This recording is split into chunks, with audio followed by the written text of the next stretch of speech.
Le café, on le dit, c'est la deuxième matière première la plus échangée dans le monde, Éric de Horter, après le pétrole, en volume.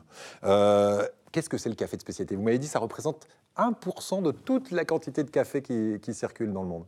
Alors, le café de spécialité, c'est un café haut de gamme. Vous allez voir ce terme apparaître de plus en plus souvent dans des établissements qui le proposent. Vous avez vu, on a fait l'essai tout à l'heure sur Internet. On a mis Nice café de spécialité. Pof, tout de suite, il y a les meilleures adresses où boire du café de spécialité. Et donc, c'est un café dont on connaît tout. C'est-à-dire que quand vous achetez un paquet de café, en général, vous ne savez pas d'où il vient. Vous ne savez pas quand il a été torréfié, vous ne savez pas quand il a été moulu, vous ne savez pas à quelle altitude, enfin bref, vous ne savez pas grand-chose. Alors que le café de spécialité, vous savez tout ça, même l'altitude à laquelle le café a été Exactement. élevé. Presque, on vous met le numéro de téléphone du producteur sur le paquet, vous le voyez ici, c'est le cas. Ça, c'est une torréfactrice donc, marseillaise qui ne fait que du café bio et équitable, donc on est vraiment dans le développement durable.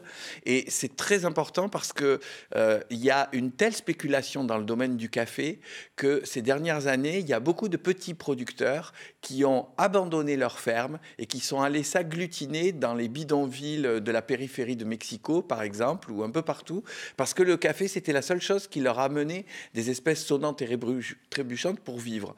Et donc, on dit que s'il y avait ne serait-ce que 5% du commerce du café qui était comme ça équitable, ça changerait carrément l'avenir des zones tropicales humides, puisque le café n'est cultivé que dans cette zone-là, et que si les paysans partent, évidemment, c'est à l'abandon.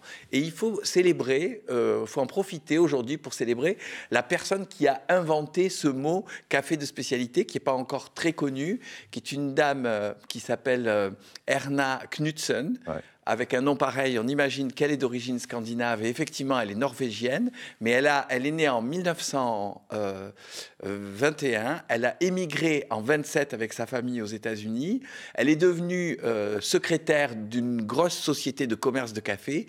Et c'est là qu'elle a vu qu'il y avait du café génial à côté du café de grosse cavalerie. Et elle a milité, alors que le monde du commerce du café, c'est que des hommes. Elle a milité à partir de 1974. Elle a sorti ce mot café de spécialité. En 83, s'est créée l'association du café de spécialité. Et donc, il y a des gens qui vont noter chaque café de spécialité entre 80 et 100, avec un certain nombre de critères sur l'arôme, sur les défauts, parce que le café, c'est quelque chose de très fragile. Donc, très souvent, il peut y avoir un grain qui est moisi, il peut y avoir des petites pierres. Une question, pourquoi noter entre 80 et 100 et pas entre 1 et 10 Ça, c'est une question de convention. D'accord. Eux, ils ont décidé que... donc 80, c'est moins, et si on est à 80, c'est le top 100, on est au top. Voilà. Là, par exemple, je crois que c'est 85 et 84. Montrez-nous justement l'étiquette dont vous parliez, où on a effectivement beaucoup de détails sur ce café. Oui, on a tout ça, on a l'altitude, parce qu'en fait, le café, c'est un peu comme le vin. Plus il est cultivé en coteaux et en altitude, meilleur il est. Voilà. Et donc, il faut vraiment... par exemple, là, il y a un des cafés où c'est mentionné qu'on a des arômes d'agrumes et de pamplemousse. Et c'est simplement dû au fait que le petit producteur qui cultive son café, tout autour, c'est entouré de pamplemoussiers. Et le goût du pamplemousse passe dans le café.